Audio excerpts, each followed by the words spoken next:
I'm very ornery today.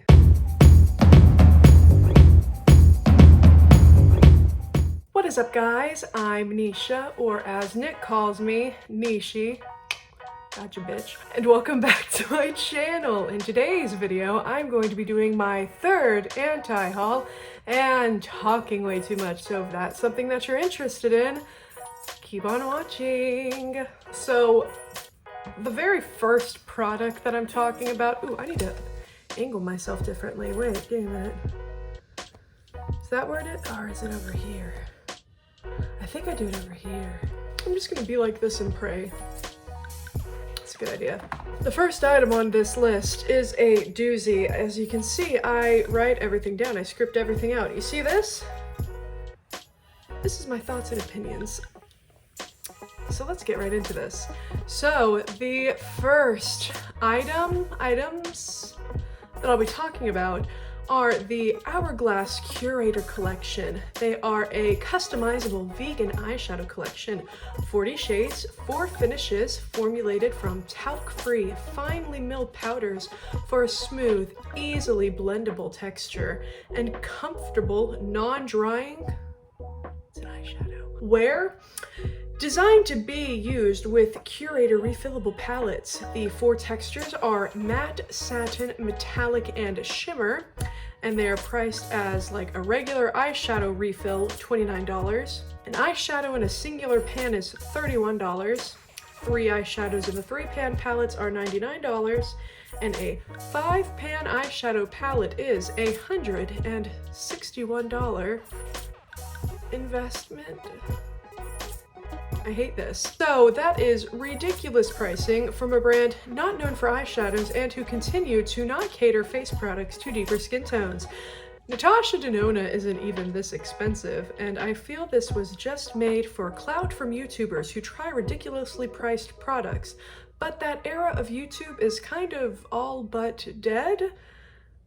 So, I mean, on a personal and petty note, I hate the shape of the eyeshadow and how it has like a wider top than like a skinnier bottom, and there's a corner cut out for a tiny little H, and the designed to be used with the Curator refillable palettes disclaimer makes me feel like the weird shape makes you feel like you need to buy the extra case because these won't sit right in just a regular empty magnetic palette, because this is just a cash grab. It is simply a cash grab. I've been tempted by Hourglass stuff in the past, but I didn't want to buy it until they catered to more skin tones. Now I'm not gonna buy it for like a really long time, even if they cater to darker skin tones, because if energy is put into this instead of inclusivity, page turn, I just feel like it's not worth my money. I know, like 7 words or whatever for a page turn was really dramatic, but I mean, that's what I wrote down. Like, let me just kind of go over this, I guess go over this a little bit more, but I script out these videos, but I also like to include like the after from whenever I wrote it. So man, isn't that some shit? Isn't that just terrible? 5 eyeshadows for $161. Go buy if you are going to buy 5 eyeshadows for, I keep saying eyeshadows really weird, don't I? If you're going to buy 5 eyeshadows for $161, if you are going to spend over $100 for any makeup, just buy Natasha Denona. Her brand is well known for like its shimmers. Is it expensive and almost not worth the money? Absolutely, but it is still not worth the money than this is. So I feel so strongly about this, and I know there's going to be some stans that are just why are you saying that it's a cash grab if you don't know the formula? It's because I've worked in makeup. I know the absolute insane markup that is in eyeshadow already, even though it's talc free and they're using mica. They don't say anything about this mica being ethically sourced, which would like reasonably cause a much bigger expense, but they don't say anything about it being reasonably sourced. They still don't cater skin products to darker skin tones. And this makes me, I'm playing with like these little things because this makes me just want to scream. I love eyeshadow. Eyeshadow is like my favorite thing to do. I know I'm just doing like a gold and brown smoky eye right now, so don't come for me. But eyeshadow is my favorite thing to do, and just the fact that this is such a blatant cash grab, it just makes me mad, because they're just trying to see who will buy it. They're just trying to see who would buy it. Who's stupid enough to buy this? Sorry. Who is stupid enough to buy that? So that's what they want to know. No thank you, not even thank you, Hourglass. Just no thank you, Hourglass. I don't need it and I'm not gonna buy it. Next. All right, next I put the Nars Climax eyeshadow and liner.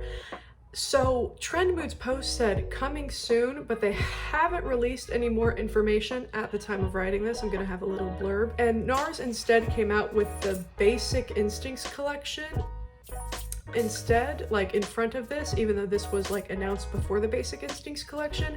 But the eyeshadow isn't anything special, and the eyeliner quality in that picture that I'll have right here looked laughable. And I said I know the eyeshadow palette will be no less than 40 and the eyeliner will be about 20.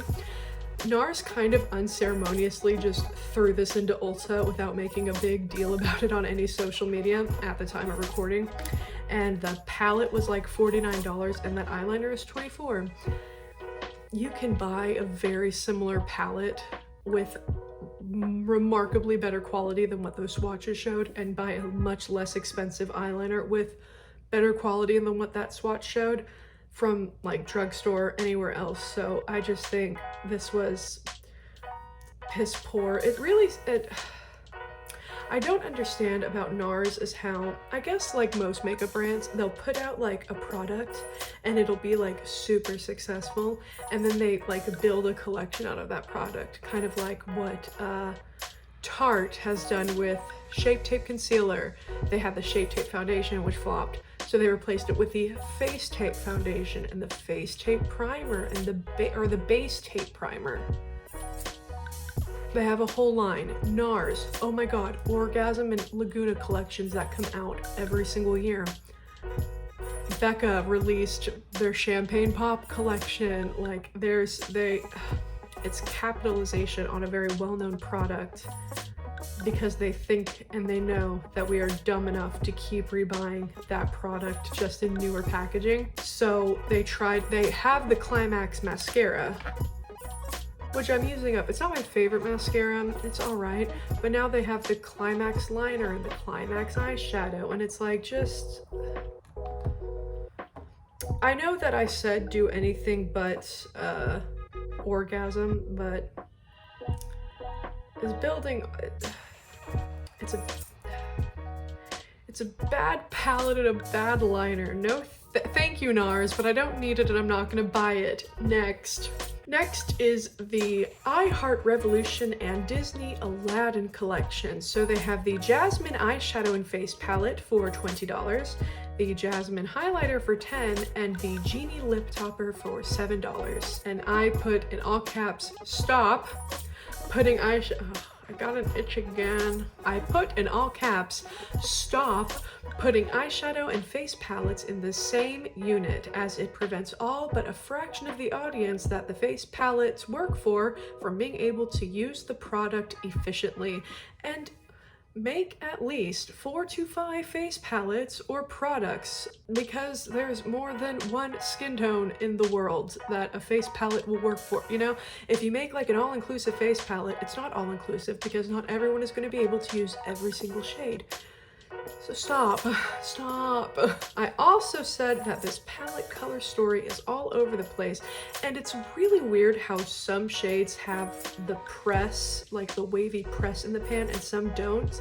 Mattes and shimmers alike don't have the press. Like, it's not like, oh, it's just shimmers that don't have the press in it because like the formula's lighter or something. No, there are some mattes that don't and some shimmers that don't, but all the face palette shades do, matte or shimmer. And I just thought that was really weird. And so I'm kind of over like Disney collabs. To me, what it feels like is like Disney closed down for a year because of the Backstreet Boys reunion tour. and just they're trying to get all the money they can elsewhere, so that's where they're doing a lot of Disney collabs, because they have the collab with Basame, and they've had endless Colourpop collabs, and now Disney and iHeartRevolution, and I'm sure there's many others that I've forgotten, but I just feel like they're trying to recoup some like park money that they would have made any way possible. So thanks, iHeartRevolution, but I don't need it and I'm not gonna buy it. Next is the Physicians Formula Yummy Butter Bronzers. It is a collection of deliciously scented bronzers blended with a rejuvenating blend of Muru butter, Takuma butter, and Kapuaku butter. I can't read my own handwriting, I'm so sorry. And Kapuaku butter. It is formulated for sensitive skin, and they are $12.99 each. And again, it is not a lot of diversity in the face palettes.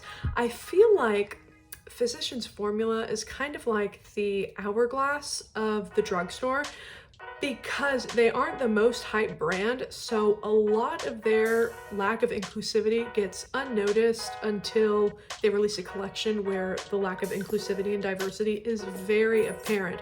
But when they release like one new bronzer or blush, it isn't quite as noticed, because that's what happened with me. I bought this Matte Minoy bronzer recently because I really like the color, but then I realized that this only works for like my skin tone and maybe a little bit darker, just like all of their other face products. You know, if you're too pale, you can't use it, and if you're deep, you definitely can't use it. And I just feel like it goes unnoticed because they're not like Morphe, they're not like BH Cosmetics, where if they're massive drugstore brands, where if they were to release one bronzer that didn't work, for lack of the better word, for everyone, like everyone would have been up in arms. But when Physicians Formula does it, they release their All-Stars palette or something that only works for a specific skin tone. It's there, and that's it. So I regret buying this. I do regret buying this because I regret giving money to Physicians Formula, honestly. So thanks, Physicians Formula, but I don't need it and I'm not gonna buy it.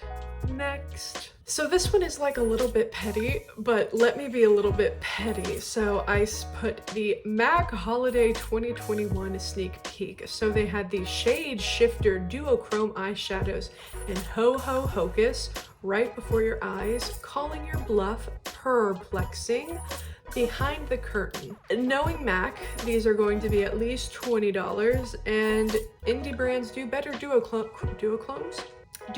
duochromes for less money.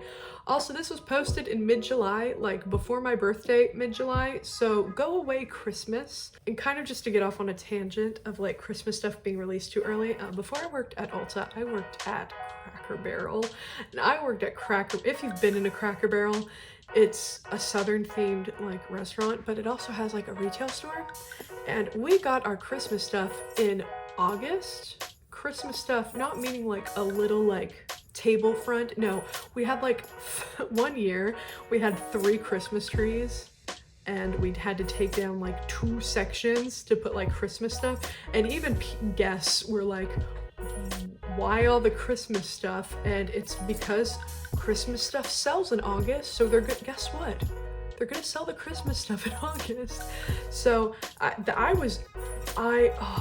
on my old Snapchat, I had a memory because I took a picture. It was literally like August 3rd, 2015. I took a picture. I'd been working there for like a month, and it had like all of the Christmas stuff. And I said, ma'am, it is August. And every year that came up, I always like would post it to my stories, just like, reminder that Cracker Barrel's Christmas stuff is out. So if you really need something, go get it now. So that's my little Cracker Barrel story. So yeah, MAC, thank you, but I don't need it and I'm not gonna buy it. Next, I put the Glossier Solar Paint. It is a weightless bronzer designed to capture the warm glow you get from spending a day in the sunshine. They come in 4 shades, Heat, Ray, Volt, and Flare for $20. I said, oh man. Ma'am, these are metallic, and 4 shades of bronzers is questionable to say the least. The doe foot applicator makes me feel like this is a cream eyeshadow, but the shades also just confuse me because one is like just straight up red, one is like a champagne, and the other 2 are copper. So it makes me feel like these are just highlighters, because I understand like a bronzer with like a little bit of like shine. Like, let me find it. Catrice Sungasm. You can't really, you can kind of tell there's a little bit of like a gold shift to it, but it isn't like shimmery. These are shimmery. So I feel like these would work better as like liquid highlighters or like cream eyeshadow. I don't understand. I just don't understand. And also, we're getting more towards the end of summer. Starbucks releases their fall drinks in like a month, so we're moving out of summer. Why are you releasing? These would have been better suited to have been released in like March, I think. But thanks, Glossier. I don't need it and I'm not gonna buy it. Next is the Jaclyn Hill Pamper Prep Pout All About You collection. It is a 2-step smoothing system that will leave you with lips so pillow soft and hydrated with a richly exfoliating lip scrub paired with a nutrient infused lip treatment. Okay. So there is the prepped and polished lip scrub that is $18 and the Hydra Pout lip treatment that is $20. I would never pay more than $8 for a lip exfoliator because they're all essentially the same thing. But the pricing confuses me for this one because the bundle of both the products is $29, but buying each separately is $38, which some may say is a great deal for the bundle, but I see it as the individual products are marked up to a stupid extent. You know, like a bundle of like 3 or 4, I've seen bundles of makeup that are like 3 or 4 products that you get like a $10 discount on. That makes sense, but these are just 2 lip products that pretty much everyone has. And I don't like shitting on influencer makeup. I really don't, because a lot of them are individual brands, small businesses, yada yada, but like the markup is just so apparent to me with this, and I just don't. That lip scrub I'm sure costs like cents to make, so because it's sugar. It is sugar. She said something about there being like a mother of pearl extract, but I mean, it's an exfoliator and a gelatin base, and you rub it on your lips, and it's not rocket science. So the markup is just very, very apparent to me, and I don't like respect that she's like, the deal of buying both, you know, together versus separately is just astounding, and I do this because I love you guys. No. You do this because you know the bundle is gonna sell out, and you know that the 2 individual products will make you so much money. I mean, sure, the bundle makes you so much money, but like the markup is very apparent for this. So thank you, Jaclyn Hill, but I don't need it and I'm not gonna buy it. Next. All right, so this is the part of the video where I have things I want but shouldn't get. First up being the Colourpop Ice Cream Bites in Rainbow Sprinkles and Waffle Cone. I love Colourpop pressed glitters, unpopular opinion, and the mint and warm browns in the Waffle Cone palette really really inspire me, and they're only $9 each, but I have a full glitter palette, so I know I don't need any glitters, and I know that I have enough like warm browns and blues to get me through a lifetime, so I don't need it and I'm not gonna buy it. Thanks, Colourpop. And then the last thing that I'm going to be speaking about today is the Anastasia Beverly Hills Summer Collection. So they have cream bronzers in 7 shades that are $35, stick highlighters in 6 shades that are $34, stick blush in 5 shades that are $32. And this really goes to show that ABH can make a good like gradient of shades with limited amounts of shades. So if you don't know, I think I talked about it in my last anti-haul, the Jaclyn Hill Summer Collection, their hot collection or whatever. They released like 5 bronzers, but the swatches on the brown skin were laughable. ABH came out with 7. And do I feel like there could have been another shade in between? What was it? Let me see. I put the names down. I feel like there could have been another shade in between caramel and hazelnut, yeah, but the range is there. Funnily enough, wow, outstanding. When you create a shade range that is inclusive to a lot of people, people want to reward you with their money. So, outstanding. But all sarcasm aside, I don't use a lot of cream products. I don't like cream products. I've been trying to pan some cream products just kind of outside of my project pan just whenever I feel like using them. And I just feel like they make my makeup application take like so much longer. And I feel like there is a better, smoother base, but like at what cost? But I don't know. Peachy Keen Blush and Bubbly Highlighters I want to buy. I love those shades like so much, but I don't use cream products. But again, I want to reward ABH by putting out this amazing summer collection that is very inclusive to a lot of people with my money. So it's a struggle. It's a struggle, but so for now, thank you ABH, but I don't need it and I am not going to buy it. I'm still a little off center, but what else is new? So that is my third anti-haul. It's a little bit shorter than my other ones, so hopefully that's not too like crazy. I really should have worn my glasses while reading these, but whatever. We've done it. We've moved on. We're done.